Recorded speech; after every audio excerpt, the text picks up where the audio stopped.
and he's also one of the funniest men I have ever met. He is 2013 winner of the District 2 Humorous Speech Contest. Would you welcome this gentleman who will give us a layman's history of disco, Mr. Calder Holbrook.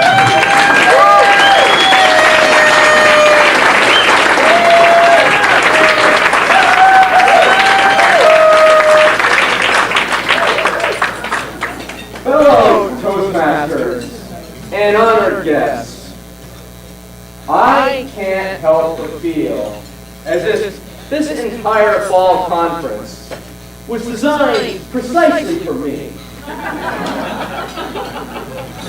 Not just because I'm a conceited person, but firstly, because as you heard, this is the site of my great triumph in the Humorous Speech Contest last year, which I'm not at all sorry to be reminded of, and which I'm not at all ashamed to remind people of on a constant basis.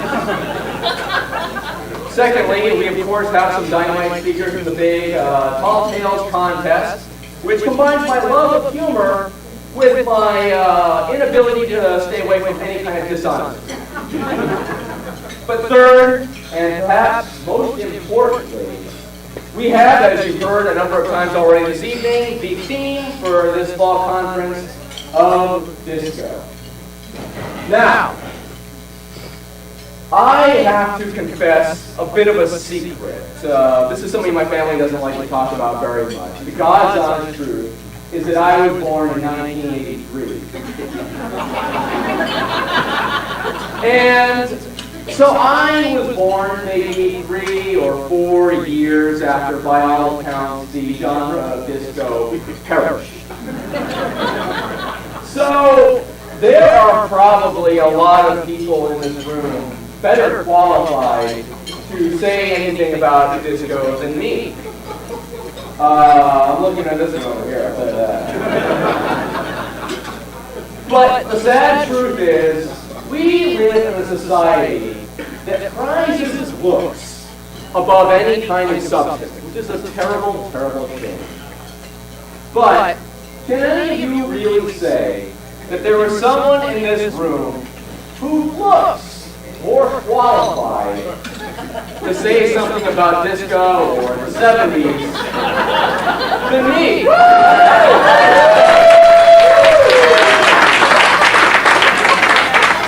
So I'm going to do my best to address what disco was and what it has given us.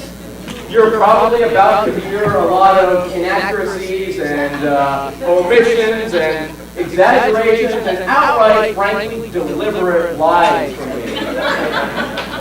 But at the very least, I think we ought to have a little fun with this.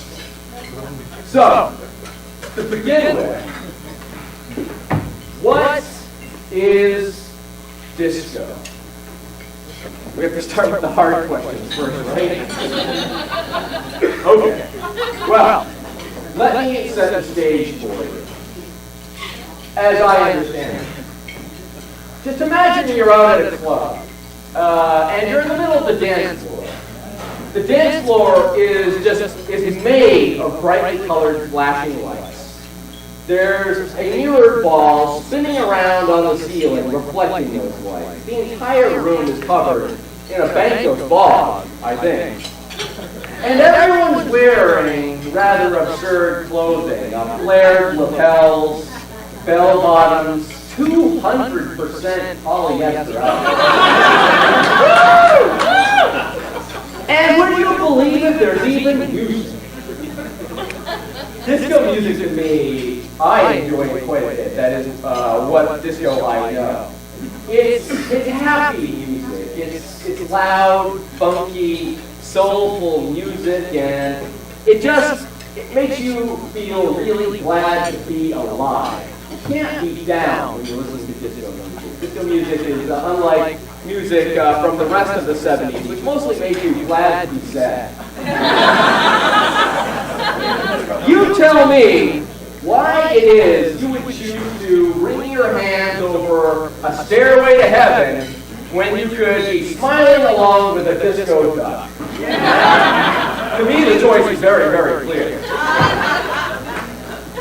Now, disco music is made up of a lot of different instruments, I think. You have, of course, guitars, you have drums, you have keyboards, you have cymbals and cymbals and tambourines and maybe even some theremins in there as well. I'm not a musician. What I am is a human. And as a human, I respond to disco music. Now, there is no real consensus on precisely what the first disco song would have been. Terms like disc jockey and discotheque existed at certain points in the 60s, but there were a handful of candidates for what might have been the very first song.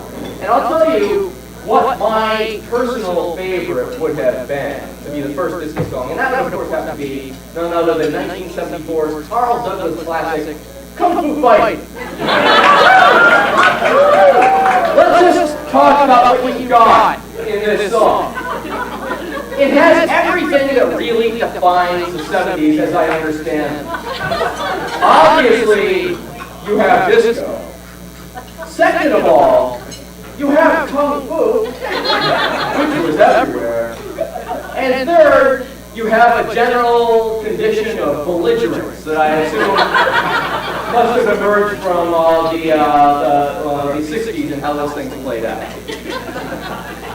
Now, after Carl Douglas got things going, there were a lot of really, really talented artists and bands and some true classics that endured to this day.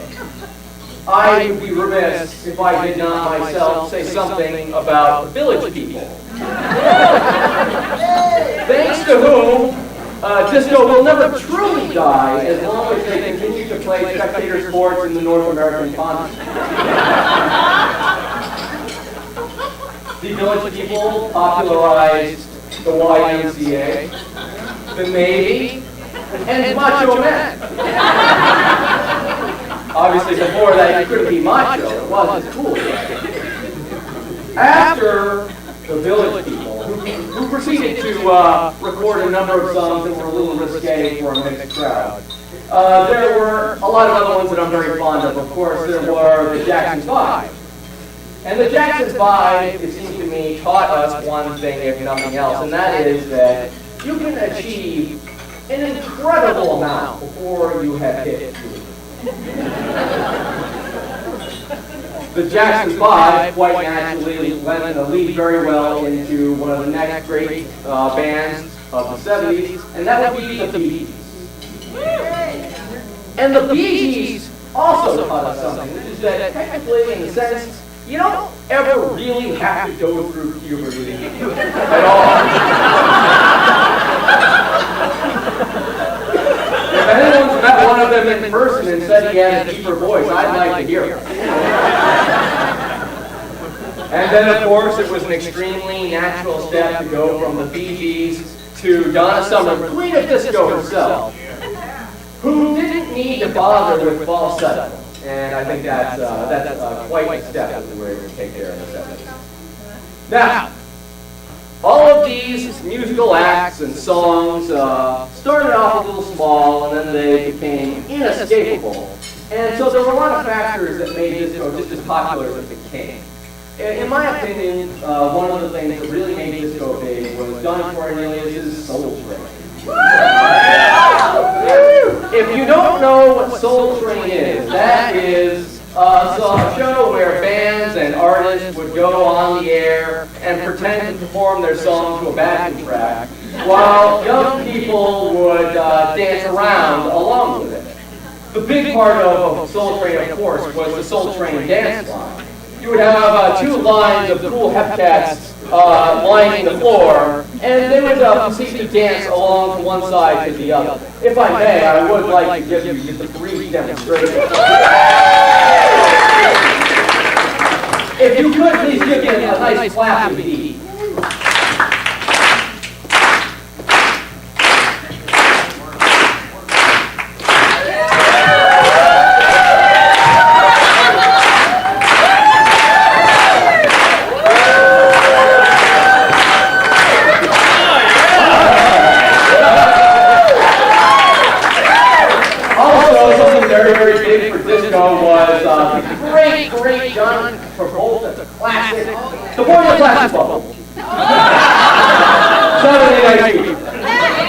But I think Saturday Night Fever may have been a case of Icarus flying too close to the sun because the backslash to disco came fairly soon thereafter.